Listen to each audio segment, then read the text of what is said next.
సంవత్సరానికి ఒక్కసారే వస్తుంది పద్మనాభ చతుర్థి. ఈ పూజ చేయడం వలన మనకున్న కష్టాలు, ఆర్థిక సమస్యలు అన్నీ తొలగిపోతాయని పురాణాల్లోనే ఉందండి. భయపడిపోవలసినంత కష్టమైన పూజ కాదు, అలాగని ఈజీగా కూడా తీసుకోవడానికి లేదు. శ్రద్ధ ఉంటే ఆ మహావిష్ణువు మన చేత ఈ పూజను అలాగే చేయించేస్తాడండి. 14 సంవత్సరాలు మీకు ఎటువంటి ఆటంకాలు, ఆపదలు రావనే అర్థం మీరు ఈ పూజ కనుక స్టార్ట్ చేస్తే. ఆ కథా కమామిష్ ఏంటో ఈ వీడియోలో చూద్దాం రండి.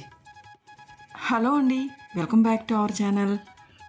ఈ వీడియోలో నేను అనంత పద్మనాభ స్వామి అనుగ్రహం, ఆ శ్రీ మహావిష్ణువు అనుగ్రహం ఉంటే ఎలా ఉంటుంది, ఎలా తన పూజలు తను చేయించుకుంటారో ఈ వీడియోలో నేను చూపించుతూ చెప్తానండి.